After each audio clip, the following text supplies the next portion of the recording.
Kumusta ka? Handa ka na ba sa isang panibagong paghihimay natin ngayon? Ako handang-handa na. Kasi yung pag-uusapan natin ngayon, medyo babalik ta rin yung nakasanayan na nating tingin sa isang napaka-pamilyar na salita. Oo, yung salitang misyon. Kasi madalas kapag naririnig mo yung salitang misyon, meron ka na agad otomatikong naiisip, di ba? Para sa marami, ang misyon, isa lang departamento sa loob ng simbahan. Tama.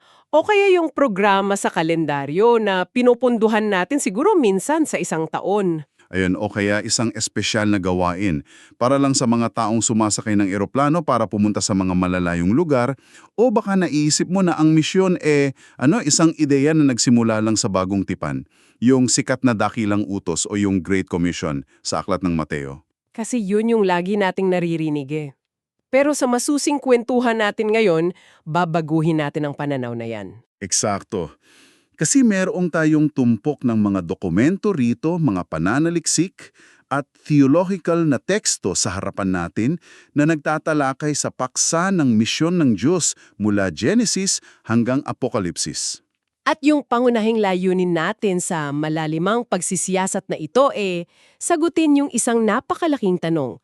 Paano kung ang misyong hindi inimbento ng simbahan? Paano kung ito pala yung mismong tibok ng puso ng Diyos mula sa pinakaunang pahina ng Biblia hanggang sa pinakahuli? Makikita natin yan sa isang konsepto na lumilitaw sa lahat ng mga dokumentong ito.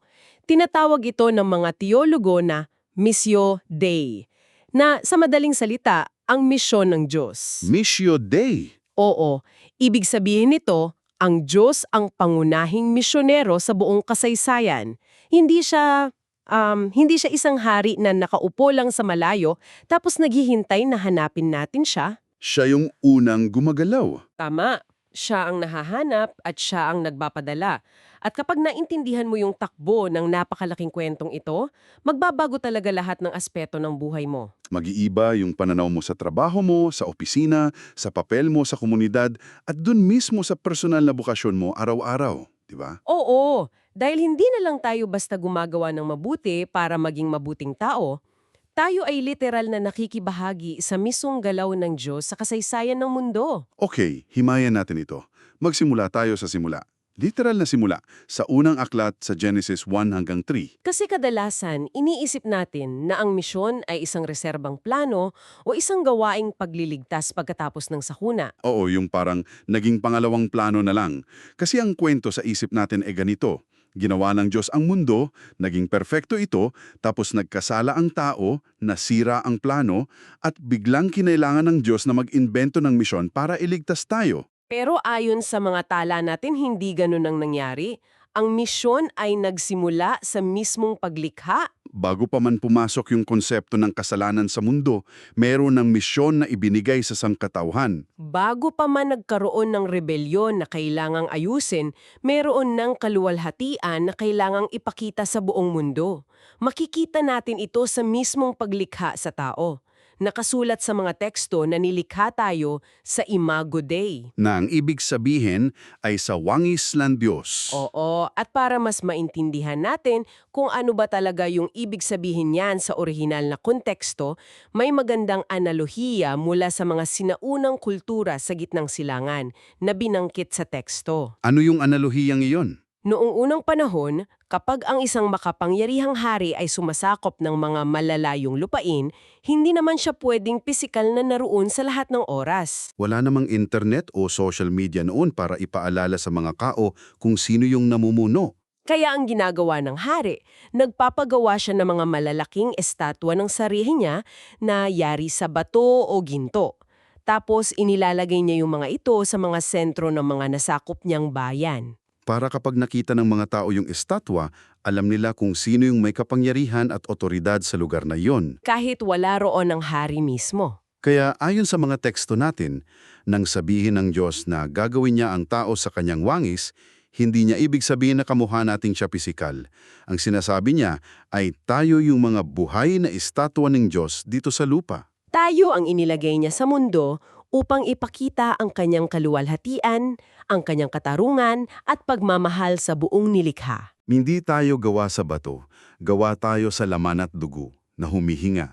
Ito yung tinatawag ng mga eskolar na cultural mandate, yung orihinal na utos sa tao na punuin ang mundo at pamahalaan nito ng maayos. Bago pa man tayo naging mga makasalanan na kailangang iligtas, tayo ay mga kinatawan ng may mabigat na bukasyon na agad. Kaya pala ang pagiging tao ay may kaakibat na pagiging kinatawan ng Diyos. Pero siyempre, alam natin kung ano ang sumunod na nangyari sa Genesis 3. Pumasok yung kasalanan. Ito yung tinatawag na pagbagsak ng tao. Imbes na ipamahagi natin ang magandang pamamahala ng Diyos, ginusto nating tayo mismo ang maging Diyos ng sarili natin. Nagtago ang tao dahil sa takot at hiya. Pero ang hindi inaasahan sa kwento, hindi umatras ang Diyos. Ang nakakabighani rito ay ang unang tanong ng Diyos sa Biblia matapos magkasala ang tao. Naglalakad ang Diyos sa hardin at nagtanong siya, "Nasaan ka?" Nasaan ka? Grabe yung tanong na yon. Ang simpleng katanungan niyan ang pinakaunang gawaing misyonero sa buong kasaysayan. Ang Diyos ang naghahanap sa taong nagtatago sa Kanya sa gitna ng mga puno. Kung iisipin nga naman natin, hindi ang tao ang unang naghanap sa Diyos para humingi ng tawad.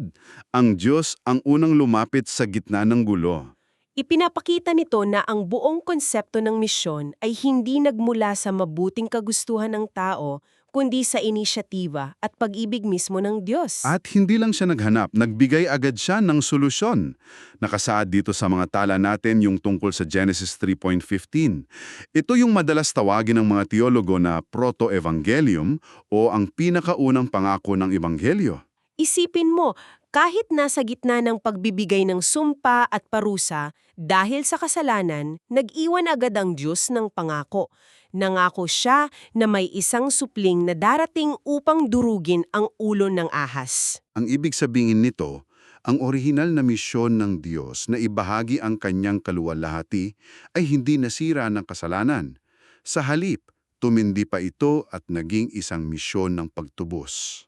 Ngayon, pagkatapos ng pangakong ito sa hardin, hindi naman agad-agad na inaayos ng Diyos ang lahat sa isang pitik lang, nagpasya siyang dumaan sa isang napakahabang proseso. At gumamit siya ng isang partikular na pamilya para abutin ang buong mundo na nagdadala sa atin kay Abraham sa Genesis 12. Pinili si Abraham at binigyan siya ng napakagandang pangako. Pero nililinaw ng mga sanggunian natin na hindi siya pinili para maging paborito lang ng Diyos.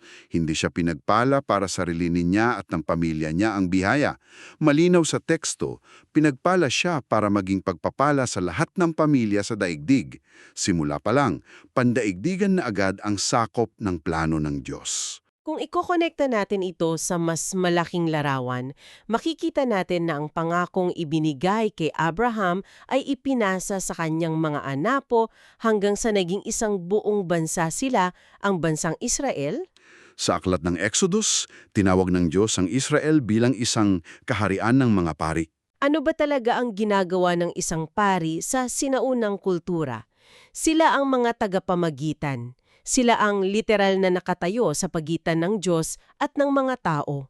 Yung buong pamumuhay ng bansang Israel, yung mga batas nila, yung pagpapatupad nila ng katarungan sa lipunan, yung pag-asikaso sa mga mahihirap, at ang pagsamba nila, nilikha iyon para maging papalabas. Centrifugal yung tawag doon, papalabas na puwersa.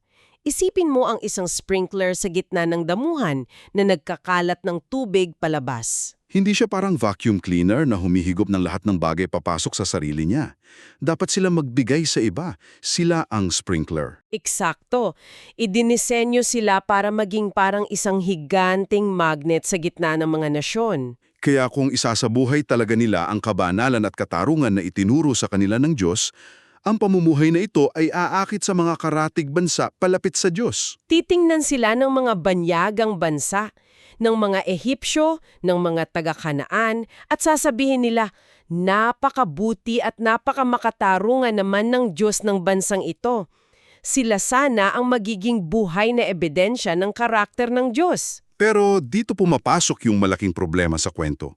Kasi kung babasahin natin ang kasaysayan ng Israel sa Lumang Tipan, madalas silang mabigo sa misyon na ito. Imbes na sila ang maging magnet na makaimpluwensya sa mga nasyon palapit sa Diyos, sila pa ang naimpluwensyahan ng mga nasyon palayo sa Diyos. Sumamba sila sa mga Diyos-Diyosa ng mga kapitbahay nila at nakalimutan nila ang katarungan, lalo na para sa mga mahihirap at dayuhan sa kanilang lupain. Nabigo nga ang Israel ng paulit-ulit, ngunit mayroong malinaw na mensahe ang ating mga sanggunian tungkol dito. Hindi napipigilan ng kabiguan ng tao ang misyon ng Diyos. Kahit sa mga panahong parang talong-talo na ang plano. Oo, tulad noong itinapon at naging bihag sila sa imperyo ng Babylonia, patuloy pa ring gumalaw ang misyon. Kunin nating halimbawa si Daniel.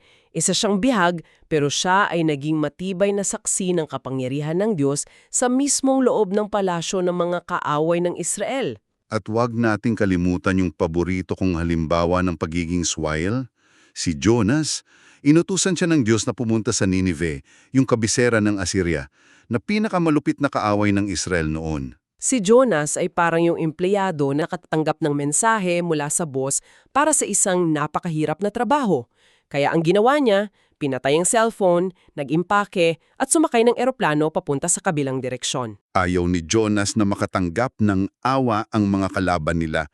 Pero yung pagpilit ng Diyos kay Jonas ay nagpapakitang ang kanyang pag-ibig at misyon ay hindi lang para sa mga kaibigan, kundi para rin sa mga itinuturing nating kaaway. Ang misyon ng Diyos ay hindi nagpapatalo sa ating mga pagkukulang o sa ating mga pag-iinarte. Dito na magiging sobrang kawili-wili ang usapan dahil ang lahat ng pagkapabigong ito ng Israel sa lumang tipan at ang lahat ng mga pangakong binitiwan ng Diyos ay malinaw na humahantong sa isang solong tao, kay Jesus. Nakakagulat makita sa mga dokumentong ito na si Jesus ay hindi lang basta isang guro na nagturo tungkol sa misyon. Siya mismo ang misyon ng Diyos. Ang pagbaba niya sa lupa, ang tinatawag nating pagkakatawang tao o incarnation, ang pinakadakilang pagtawid sa hangganan na nangyari sa buong kasaysayan ng sansunikob. Tumawid siya mula sa perpektong langit patungo sa ating magulo at sirang lupa.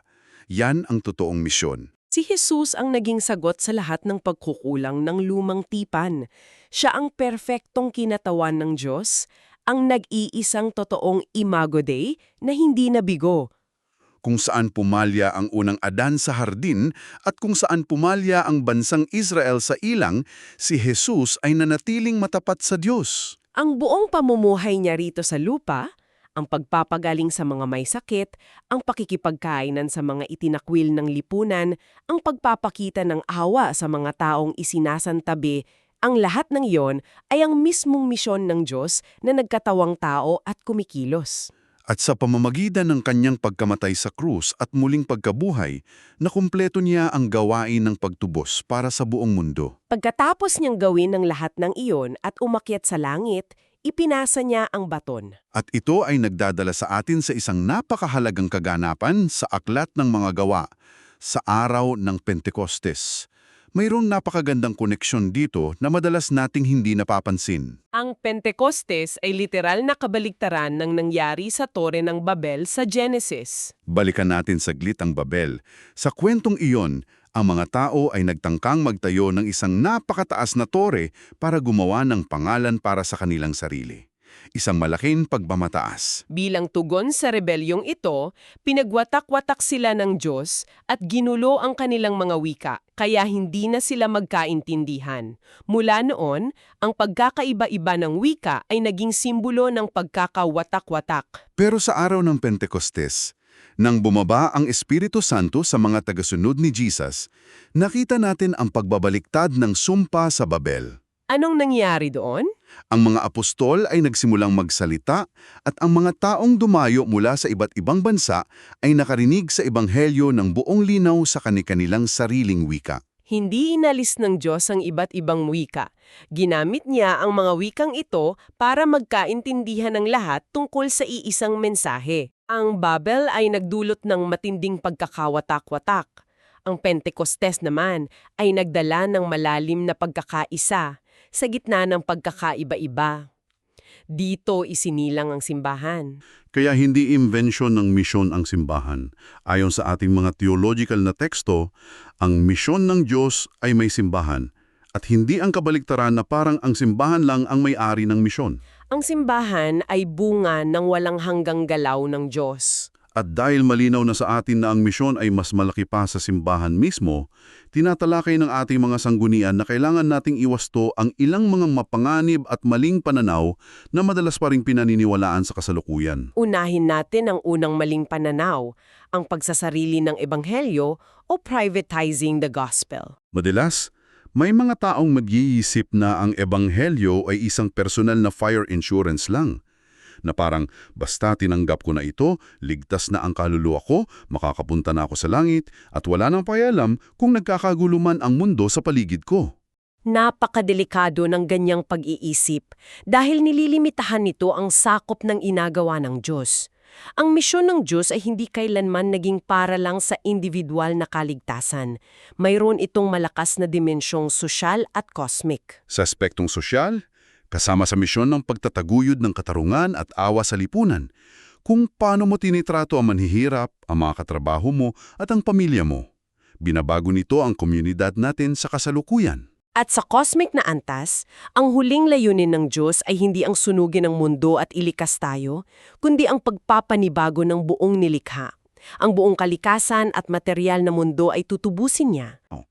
Na ang misyon ay pang-ibang bansa lang. Marami pa rin ang naniniwala na ang totoong misyon ay nangyayari lang kung bibili ka ng tiket sa eroplano at titira ka sa isang liblib na lugar sa ibang bansa para mangaral doon. Kaya yung mga naiiwan sa kanilang mga ordinaryong trabaho ay pakiramdam nila taga-suporta o taga-bigay lang sila ng tulong pinansyal. Bagamat napakahalaga at kagalang-dalang ng pandaigdigang misyon, hindi iyon ang kabuuan ng misyon. Kung misyon ang pagkatawag sa ating lahat bilang Imago Dei, ibig sabihin ay nangyayari iyon saan ka man nakatayo ngayon.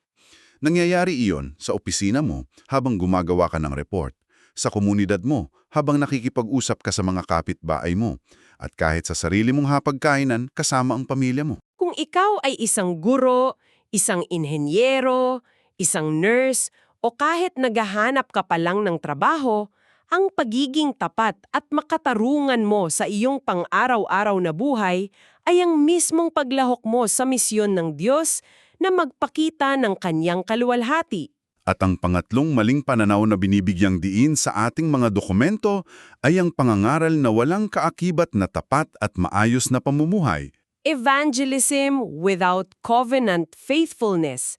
Ang dami nating nakikitang halimbawa nito ngayon. May mga taong napakagaling magsalita at mangaral, pero kung titingnan mo ang pamumuhay nila o kung paano nila tratuhin ang mga tao sa paligid nila, sobrang layo sa itinuturo nila. Nililinaw ng mga teksto natin na ang ganitong klasing misyon ay hindi lang kulang, kundi nakakasira pa nga.